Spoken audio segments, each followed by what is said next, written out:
I was like, oh, okay, yeah, okay, tell them I'll do it. And they said, and then SAFM said, what would you charge to do that? I go, I couldn't charge you money. I'll just do it for them. I'll do it for them. They're like, no, this emceeing nightclubs is his job.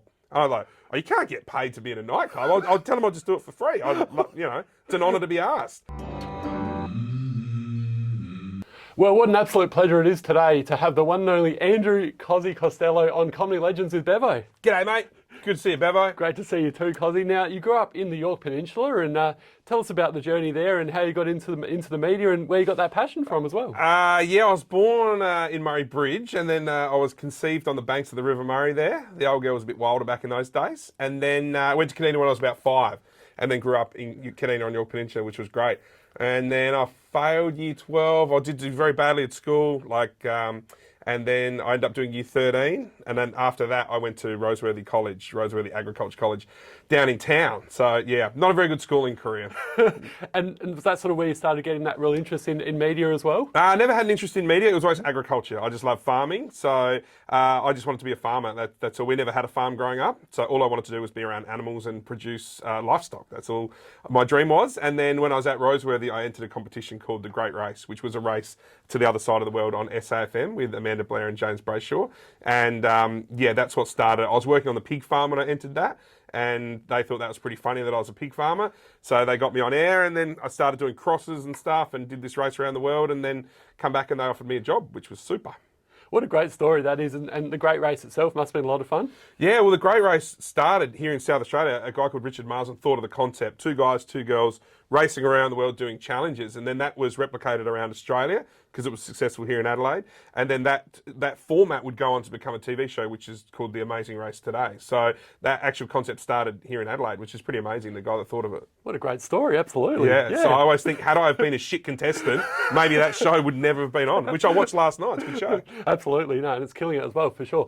And in terms of back in the day as well, you're an MC at the Highlander with the one and only Sam Mack, one of your proteges, who's giving me a little bit of dirt about you and speak about afterwards. But, what was that like working at the Highlander? Oh, it was so funny because I remember I just came from a cattle station north of Broken Hill, and I was on a bus, and my phone came back into reception, and it went off with messages, and one of the messages was from SAFM saying, oh, Cosi, you need to urgently call us. One of our clients, Joplin's nightclub, wants to use you Friday nights in the nightclub. So I quickly rang back. I'm like, oh, hello, yeah, what did you want me to do? They said they want you from 5 o'clock to 8 o'clock every Friday night. And I'm like, oh, okay, yep, I think I can do that. And they're like, what? I said, what will I have to do? They said, you have to give away drinks and take song requests from people and talk to the people and hand out free drinks and stuff. I was like, oh, okay, yeah, okay, tell them I'll do it. And they said, and then SAFM said, what would you charge to do that? And I go, I couldn't charge you money. I'll just do it for them. I'll do it for them. They're like, no, this emceeing nightclubs is his job. And I was like, oh, you can't get paid to be in a nightclub. I'll tell them I'll just do it for free. It's an honour to be asked.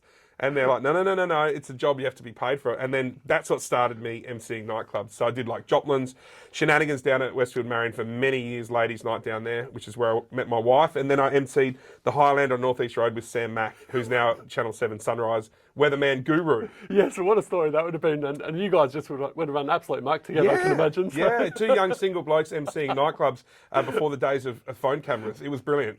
Yeah, I don't know whether you'd do it nowadays, though. You probably wouldn't get away with it.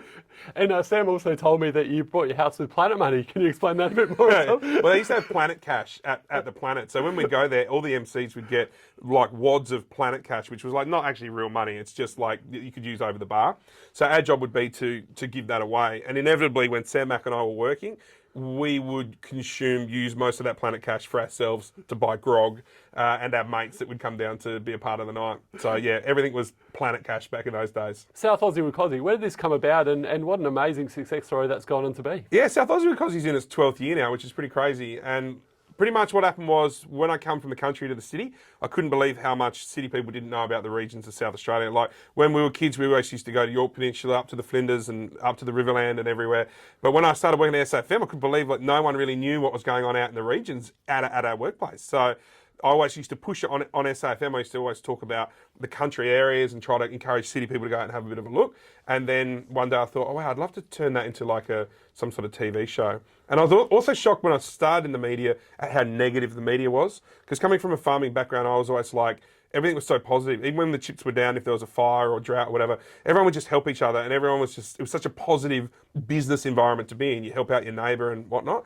Then when I come to the city, the media is quite negative, whereas it's more like, you know, you watch the news or read the paper or listen to the news on the radio, it's negative stories all the time. And I found that very hard to get along with. So I thought, if I start South Aussie with Cosi, I can take back half an hour of media time a week and make it back-to-back positive. And that's what we did. And that's what we started. The first episode was like that, and the one that aired Sunday night still like that. Back-to-back positivity. We're always searching for the good, and it helps, I think, you know, make the media a more positive space.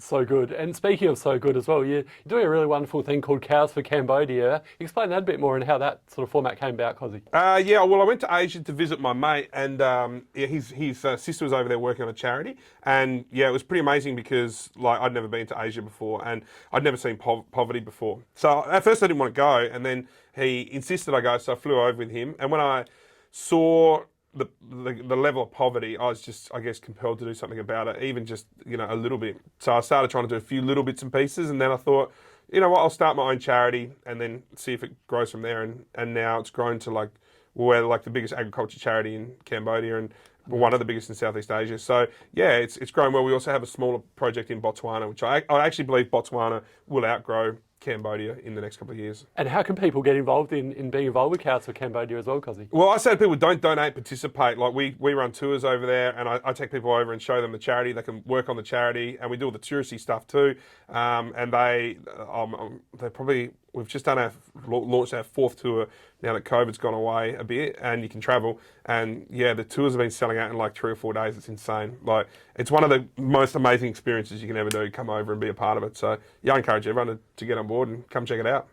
And you're one of the funny men on the show, but you've also got another funny man, Limo, on the SAFM Brekkie show. How do you guys work together, and what's it like being with a guy who's like another big personality as well as Beck Morse too? Yeah, it does. The SFM Brekkie show is great. It's where I got my start. So when they asked me to come back, I was like super pumped. And it was like, yeah, I don't know. I felt like they had given me my start, and I just wanted to help them, you know, continue to put SFM where it should be, front and centre and number one. Like, it was the first FM station, and it really is the daddy of them all. So to be back working in this building is great. I love it. So Beck and I started, then Limo was added, but it's a lot of fun. It's a lot of fun. Early mornings suck though. Yeah. Getting up at 4:45 every day.